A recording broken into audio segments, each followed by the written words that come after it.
कुछ इठलाती कुछ कह जाती, ये जिंदगी ही तो है। किधर से गुजरे थे, कहाँ कहाँ भटके थे। कुछ भिगो गए थे, कुछ छूकर निकल गए थे। कुछ रुला गए थे, कुछ बहा ले गए थे। आओ गाते हैं तराने अनुभवों की दुनिया के। नमस्कार दोस्तों, आप वरिष्ठ नागरिकों द्वारा प्रस्तुत पॉडकास्ट कार्यक्रम अनुभव 2.0 सुन रहे हैं। ये कार्यक्रम भारत सरकार के सामाजिक न्याय एवं अधिकारिता मंत्रालय के लिए राष्ट्रीय सामाजिक सुरक्षा संस्थान एवं मीडिया फॉर कम्युनिटी फाउंडेशन द्वारा प्रस्तुत किया जा रहा है। इस परियोजना की संकल्पना श्री आर श्रीधर ने की है तथा आशीष तिवारी एवं पूजा मुराडिया ने इसे साकार किया है।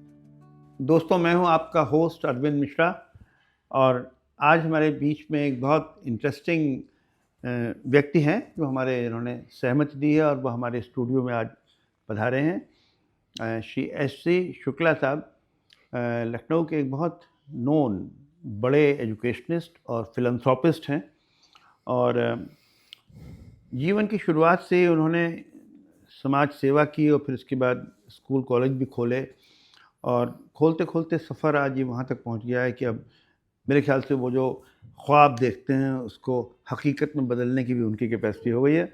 और मैं उनका स्वागत करता हूँ। शुक्ला जी, आपका स्वागत है स्टूडियो में। Thank you. और सबसे पहले हम आपसे पूछते हैं कि ये आपका सफ़र जो 80 के दशक में शुरू हुआ था, वो कहाँ से कैसे और ये आपको कैसे प्रेरणा हुई और ये आपने सामाजिक सेवा के बारे में कैसे आप इस क्षेत्र में आए? ये बड़ा इंटरेस्टिंग है। इसका किस्सा ही एक तरह से हम कहते हैं जी। बाद में फिर बहुत ही सीरियस फील्ड मुझे लगी जी। और एक कभी कभी जीवन में ऐसी घटनाएं हो जाती हैं जो चेंज लाती हैं आपके यहाँ। तो मुझे समाज सेवा में बड़ा शौक़ था, परोपकार, लोगों का भला हो किसी रूप में, वो भी निस्वार्थ भाव से। कोई ये नहीं कि कोई पैसा अर्न करने का ही मकसद है वहाँ पे।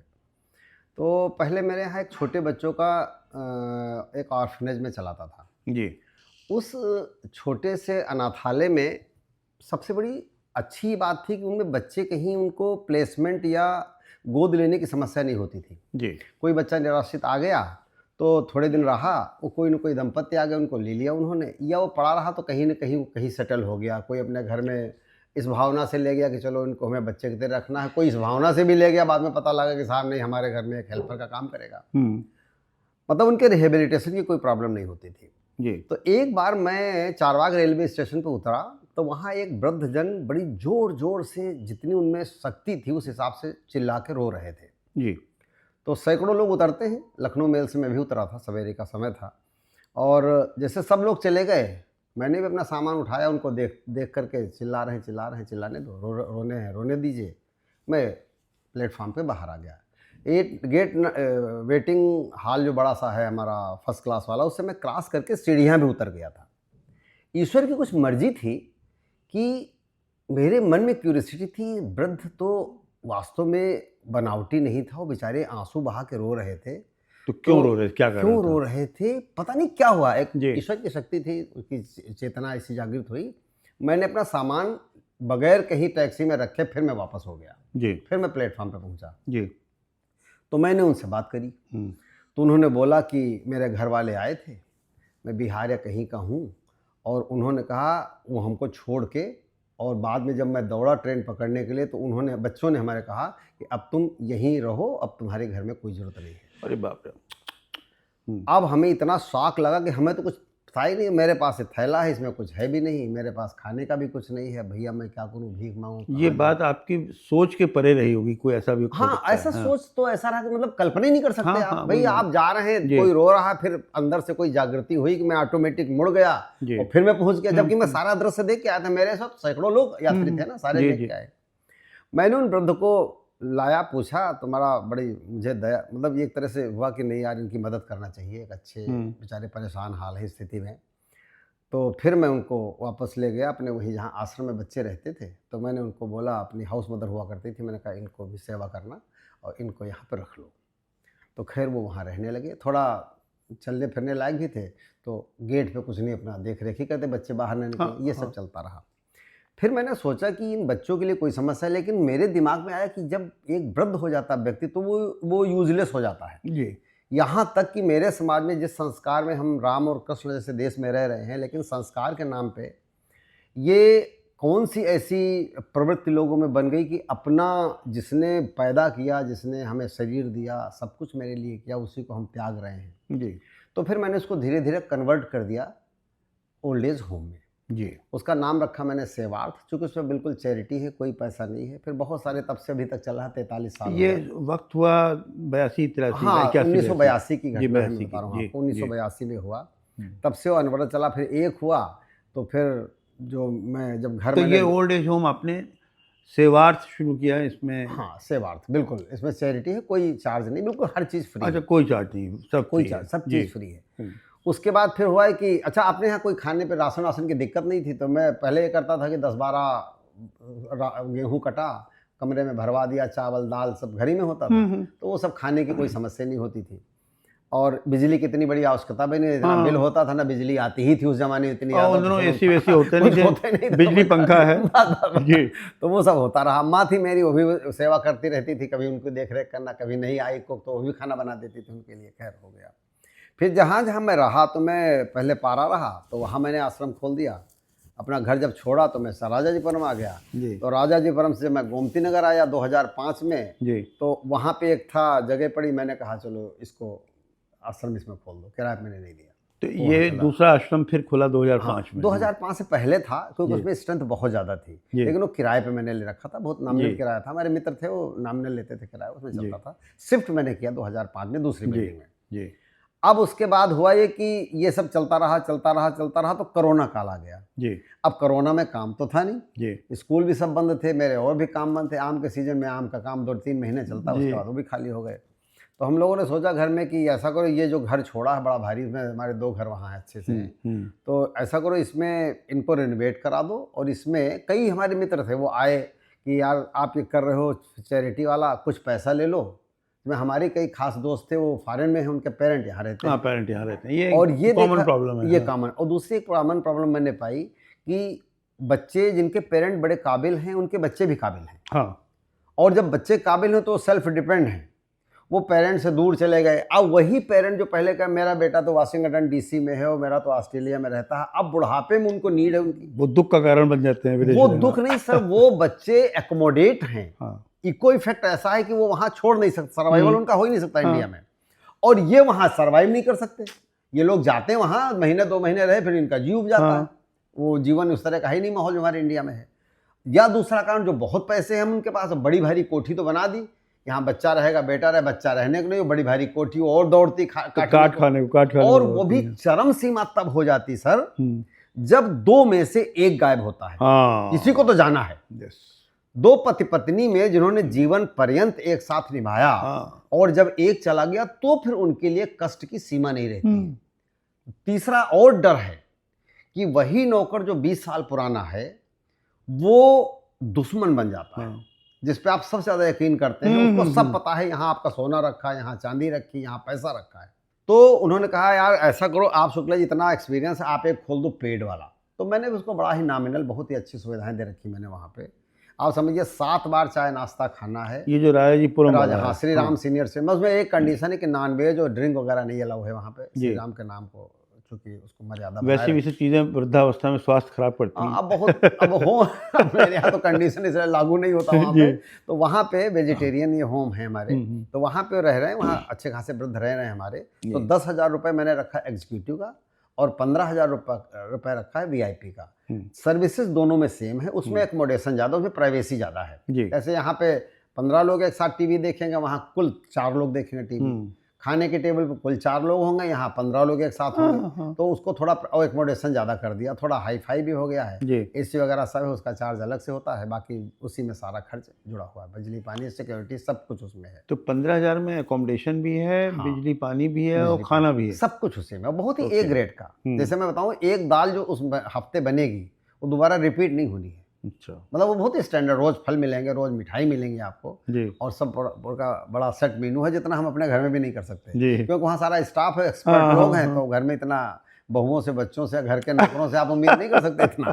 तो बहुत ही बढ़िया सिस्टम है। कभी कभी तो जहाँ मन करता चलो छोड़ दो, 4 दिन वहीं रहो चल के, तो कम से भांति भांति की चीजें टेस्ट मिलेंगे वहाँ पे। और शाम को भजन हो रहा है, कोई ऑर्गेनाइज, बहुत सारे समाज के लोग हैं जो आ जाते हैं, कोई प्रवचन देने वाले आ गए, कोई भजन सुनाने वाले आ गए, कोई गीता का पाठ करने वाले आ गए, बहुत सारे ऐसे एक्टिविटी सोशल जुड़ जाती है वहाँ पे।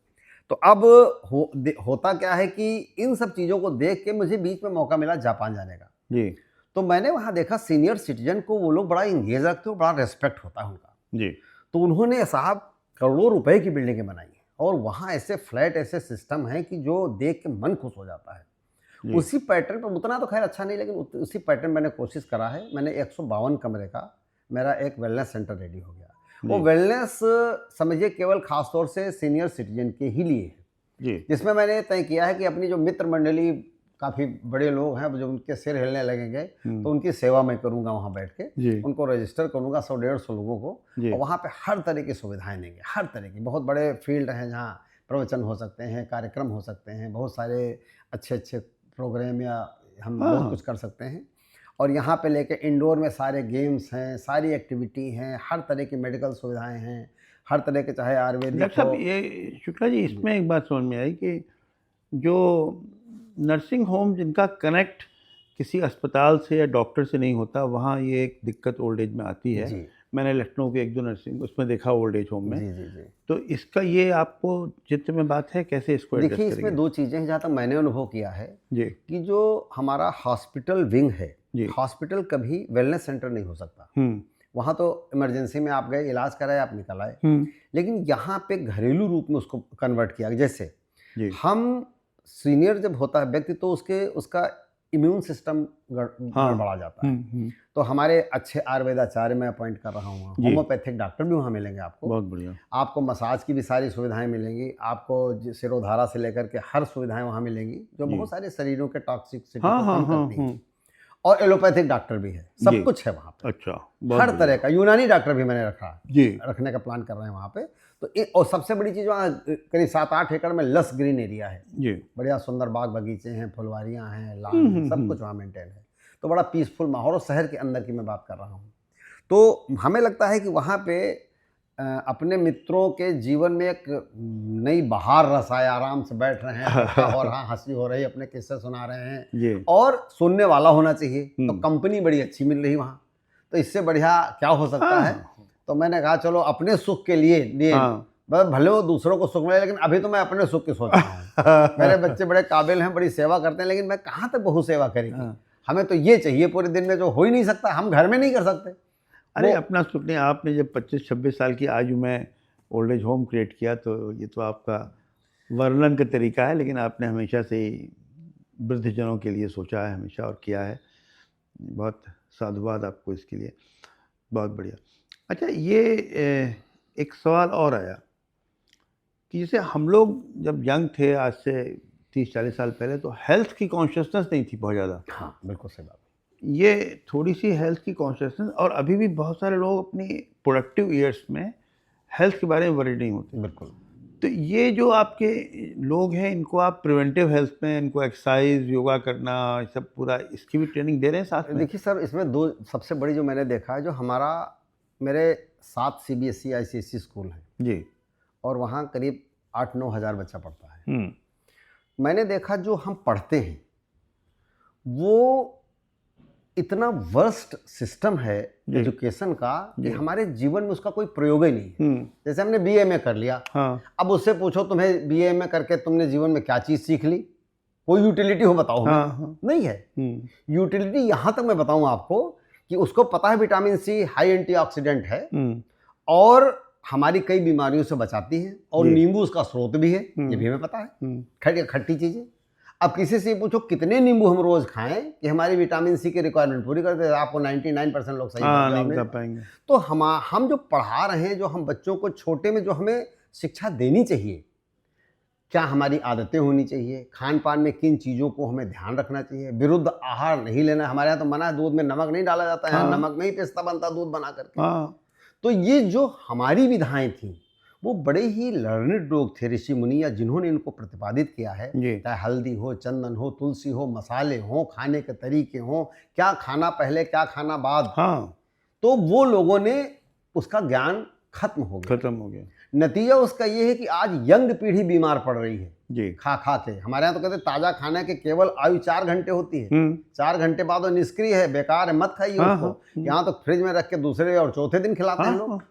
तो समस्या ये है कि हमारा जो शिक्षा देने का तरीका है वो यूटिलिटी वाला नहीं है जी। कैसे कर रहे हैं, क्यों तैयार कर रहे हैं, मैं नहीं जानता। मैंने भी पढ़ा हूँ, BSc मैंने भी किया है, और लेकिन जो उसके टेक्निकल पार्ट हैं, जहाँ ट्रेनिंग पार्ट है, उन सब में हमें अनुभव है कि वो हमारे यूज़फुल हैं। तो ये कमी हमारे एजुकेशन की है जी। और वृद्धों की जहाँ तक बात है, हम जो कुछ बोएंगे, ये हमारा शरीर एक खेत है, इस खेत में अगर जब तक बीज डालोगे नहीं, अच्छी और बुरी चीज़ से पैदा नहीं हो सकती। बीमारी अगर बुरी चीज़ है तो इसका बीज मैंने ही डाला है। खान पान में, आदतों में, पोस्चर में, कई चीज़ों को जोड़ करके आप देखिए तो हम खुद पैदा करते हैं। तो इसकी अवेयरनेस हमारे पास है नहीं। लिहाजा अब देखिए जो वृद्धजन है बहुत सारे, उनको बहुत सारे कहीं सपोज एग्जांपल ले लो, ऑस्टियोस्पोरोसिस हो गई। हाँ। अब उसको ये नहीं पता हमें कितना दूध पीना चाहिए और इस एज के बाद दूध का इफेक्ट नहीं होता है, या हाँ। हमें कितनी कैल्शियम खानी चाहिए हाँ। और कब खानी चाहिए कि हमें इस तरह की बीमारी ना हो। अब वो पता लगा अंतिम छोर जब पहुंच गया 4th स्टेज में, तब उसको पता हो रहा कि साहब लेकिन उनकी हड्डियां तो सब बेकार हो चुकी हैं। तो ये सब कमी है। ये हम लोग कोशिश कर रहे हैं कि इसको थोड़ा सा, इसके कई टॉपिक हमने और बनाए हैं अच्छे से। जो एक मेरा सजेशन और होगा आपको जी शुक्ला जी, कि बॉडी के जो इम्पोर्टेंट ऑर्गन्स हैं वो कैसे काम करते हैं और कैसे उनको ठीक रखा जाए, ये भी अपने ट्रेनिंग सेंटर में बताइए। क्योंकि जानते हैं क्या है, पेट खराब हो गया या लीवर गड़बड़ हो गया, वो सब बातें कॉमन पार्लेंस में बातचीत में आ जाती हैं। बिल्कुल सही। तो लीवर क्या होता है, क्या काम करता है और कैसे करता है, इसकी बेसिक जानकारी आप देते हैं तो मेरे ख्याल से उसके बाद हेल्थ के इश्यूज में वो खुद ही इन्वॉल्व हो जाते हैं। देखिए हम बताएं सर, यहाँ पे सबसे बड़ी बात क्या है, हम लीवर, हार्ट, ब्रेन से पूरा शरीर, सुंदर सा शरीर लेके पैदा होते हैं, और जो बच्चा 1 महीने में, एक डाटा मुझे ठीक से याद नहीं, वो 1000 बार हंसता है, लेकिन अपने हम परिवेश को ऐसा बदल लेते हैं कि बुढ़ापा आते आते हंसी ही गायब हो जाती है, जवानी तक हंसी ही गायब है। बिल्कुल ठीक बात है। इसका मतलब आप प्रसन्न नहीं है। आप चाहे जितने प्रोग्रेस कर रहे हो लेकिन आप प्रसन्न नहीं हो। प्रसन्न वो है जो इनोसेंट है बच्चा, हाँ। कोई चिंता नहीं, देखिए उसको कोई बड़े हो कैपेसिटी उसकी देखिए, आप सब कुछ खाते हो, कई गुना खाते हो, और मुझे लगता है कि आजकल की जो लिविंग है इसमें ग्रेजुअली टेंशन, थोड़ा तनावग्रस्तता बढ़ रही लगातार। देखिए तनाव सबसे बड़ा है आचार, विचार, वाणी, व्यवहार, ये 4 लिंक है जी। आचार से आचरण बनता है, और आचरण आचार का है 2 भाषा, वो आहार से परिपक्व है। जैसे जी आप ब्रेन को क्या फूड दे रहे हो, शरीर को क्या फूड दे रहे हो, हाँ। 2 जगह से आप इनटेक कर रहे हो। आप विचार कैसे, क्या लोगों के साथ बैठक कैसी, किन लोगों के साथ आपकी है, किस तरह का आप लिटरेचर पढ़ रहे हो, क्या लिटरेचर आप देख रहे हो, उसका इफेक्ट पड़ता है जी। इधर खान पान पे है, आप क्या खा रहे हो, किस तरह खा रहे हो। वही व्यक्ति बड़ा अच्छा है, जरा दारू पी ले, देख लो 2 घंटे बाद उसकी हालत क्या होती है। तो उसके विचार बदल गए, व्यवहार भी बदल गए, वाणी भी बदल गई। तो इन चीज़ों को ध्यान में रख के, जहाँ तक आपने क्वेश्चन किया, बहुत ही बढ़िया क्वेश्चन है ये, कि अगर चलो तब न सुधरे तो हमें अभी कोई ऐसे सेशन देने वाले मिल जाएं कि भैया हमारा लीवर जो बचा है, चलो वो आगे तो सुरक्षित रहेगा, आंखें ठीक है तो आगे भी सुरक्षित रहें। तो ये सब चीज़ें बड़ी इंपॉर्टेंट है जीवन की। और शुक्ला जी, आज आपसे ये जो आप सेवा कर रहे हैं इसके बारे में चर्चा करके बहुत अच्छा लगा। और जैसे आप जानते हैं कि हमारी ओल्ड एज पॉपुलेशन निरंतर बढ़ रही है। आज की तारीख में 11% से ज़्यादा होने जा रही है, और 2040-45 मतलब अगले 20 साल में ये पॉपुलेशन बढ़ के करीब 18-19% हो जाएगी। तो ये अगर इसको अभी से, और आपके जैसे उदार चित्त के लोगों ने अगर इसमें आगे आकर के ये नहीं किया तो एक बहुत बड़ी समस्या हो जाएगी। और सरकार के अपने सीमित संसाधन हैं और क्रेडिबिलिटी भी एक लिमिटेड है। तो आप लोग जो काम कर रहे हैं, साधुवाद के लिए धन्यवाद आपको, और आशा है आप इसी रास्ते पर ऐसे चलते रहेंगे और वृद्धजनों का के सहारा बनेंगे। बहुत बहुत आभार और धन्यवाद आपका, आपका समय देने के लिए आपको। जी जी, थैंक यू। दोस्तों, आप लखनऊ की संस्था पीपल्स इनिशिएटिव के पॉडकास्ट कार्यक्रम अनुभव 2 को सुन रहे थे। वरिष्ठ नागरिकों की सुविधा के लिए भारत सरकार की हेल्पलाइन नंबर 14567 पर आप प्रातः 8 बजे से रात्रि 8 बजे तक वरिष्ठ नागरिकों की किसी भी समस्या पर सहायता प्राप्त कर सकते हैं। Thank you and have a good day.